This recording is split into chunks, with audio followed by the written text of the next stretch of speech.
माता रानी की जय। देवी कवच का पाठ। श्री मार्कंड जी बोले, है ब्रह्मा जी, संसार में परम गुप्त जो कवच और जो सभी प्रकार से मनुष्य की रक्षा करने वाला और जिसे अभी तक किसी ने प्रकट भी न किया, उस कवच को मुझे बतलाइए। श्री ब्रह्मा जी बोले, मार्कंड जी से बोले कि हे प्रिय, जो अत्यंत छिपा हुआ संपूर्ण जीवन मात्र का उपकार करने वाला तथा पुण्यदायक श्री देवी जी का कवच है, सो तुम उस कवच को मुझसे सुनो। अब मैं पहले तुम्हें देवी कवच के अधिष्ठात्री देवी की 9 मूर्तियों के नाम ध्यान करने के लिए बतलाता हूँ। वे इस क्रम से हैं: प्रथम शैलपुत्री, दूसरी ब्रह्मचारिणी, तीसरी चंद्रघटा, चौथी कुष्ठमांडी, पांचवी जगन्माता, छठी कत्यायनी, सातवीं कालरात्रि, आठवीं महागौरी, नवी सिद्धात्री है। 9 देवियां हैं।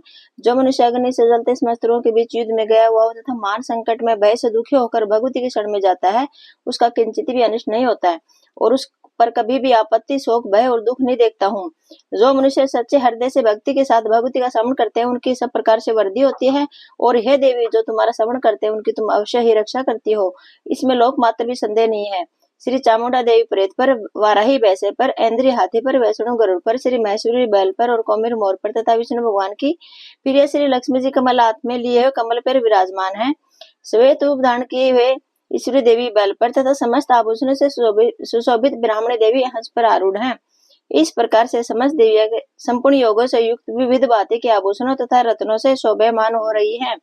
ये समस्त देवियां क्रोधुक रथ पर बैठी हुई दिखाई देती हैं और शंख, गदा, शक्ति, हल, मूसल, खेटक, तोमर, फरसा, फास, भाला, त्रिशूल और उत्तम आयुष, सारंग, धनुष, दैत्यों का वध करने तथा भक्तों को अभय देने के लिए और देवता के हित के लिए इन शास्त्रों को धारण करती हैं। हे महारौद्रे, महाघोर पराक्रम वाली देवी, हे महाभय विनाशने, हे बड़ी कठिनता से दर्शन देने वाली, स्त्रियों को भय को बढ़ाने वाली देवी, मैं तुम्हारी शरण में आया हूँ। इस समय मेरी रक्षा करो। पूर्व दिशा में इंद्री देवी, अग्निकोण में अग्नि देवता, दक्षिण दिशा में वाराही देवी, नेत्र कोण में खंगधारणी, वारुणी देवी पश्चिम में तथा वायु कोण में मृगवाणी, उत्तर दिशा में कौमेरी, ईशान कोण में शूलधारणी, ऊपर आकाश से ब्राह्मणी और नीचे से वैष्णो देवी मेरी रक्षा करे। इस प्रकार से मुर्दे पर बैठी हुई चामुंडा देवी दशों दिशा में मेरी रक्षा करे। जय देवी आगे की तरफ से, विजया देवी पीछे की ओर से, अजिता देवी बाईं तरफ से और दाहिनी ओर से, अपराजिता देवी उदोतनी चूटियां की, उमा देवी सिर में उपस्थित हो, मालाधारी माथे की, यशस्विनी देवी दोनों बाहों की, त्रिनेता देवी बाहों के मध्य स्थान की, नासिका की रक्षा यमघटा देवी, आंखों के मध्य की शंकरी देवी, कानों की द्वारवासली, कालिका कपोलों की, जड़ की सांकरी, नासिका की सुगंधा और ऊपर के ओठ की चर्चिका देवी, अमृत कला नीचे के होठ की, सरस्वती जीवा की, दांतों की कोमरी, कंठ देश की चंडिका, चित्रगटा गले की, तालु की मां माया रक्षा करे। कामाक्षी ठोडी की, सौर मंगला मेरी वाणी की रक्षा करे। मंगला भद्रकाली गर्दन की और धनुर्धरी पीठ की, कंठ के बाहर नीलगिरिवा, नल कुमरी कंठ के नली की, खंगधारणी दोनों कंधों की, बहुओं की ब्रजधारणी रक्षा करे।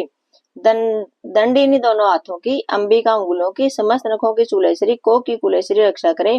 महादेवी दोनों स्तनों की, शोक विनाशिनी मेरे मन की, ललिता देवी हृदय की और शूलधारणी उदर की, पेट की रक्षा करे। नाभि की कामनी, गुहस्थान की गुहेश्वरी, पूतना कामनी लिंग की तथा महिष वाहिनी गुदा की, कमर की भगवती, घुटनों की विंध्यवासिनी, सब कामनों को पूर्ण करने वाली महाबली देवी जांघाओं की रक्षा करे।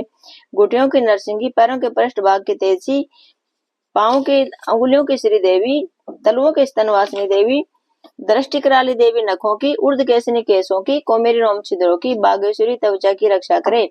रक्त, मंजा, वसा, मांस तथा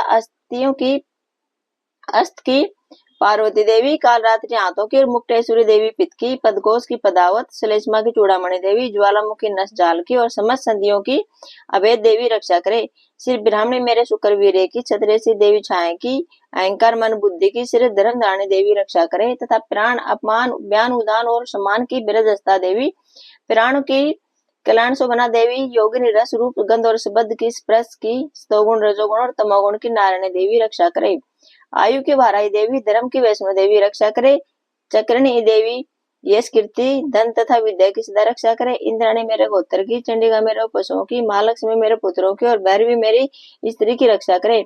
सुभदा देवी मार्ग में सेमकारी, मार्ग से आई हुई आपत्तियों से, महालक्ष्मी दरबार में, विजया देवी सभी स्थानों में सब प्रकार से रक्षा करे। यदि कवच में कोई स्थान रक्षा से शेष रह गया हो तो उस स्थान पर पापों का नाश करने वाली जयंती देवी रक्षा करे। अपने कल्याण चाहने वाले मनुष्य को कवच के बिना एक पग भी न चलना चाहिए, क्योंकि कवच से अपनी रक्षा करके नित्य जिस जिस स्थान पर जाकर जिस जिस कार्य की इच्छा करता है उस कार्य में निश्चित ही सफलता प्राप्त करता है और वह पुरुष इस पृथ्वी पर अतुलनीय ऐश्वर्य को प्राप्त कर लेता है। तथा जिसने कवच धारण कर रखा है वह युद्ध में निर्भय होकर विजय को प्राप्त करता है और वह तीनों लोकों में पूजनीय होता है।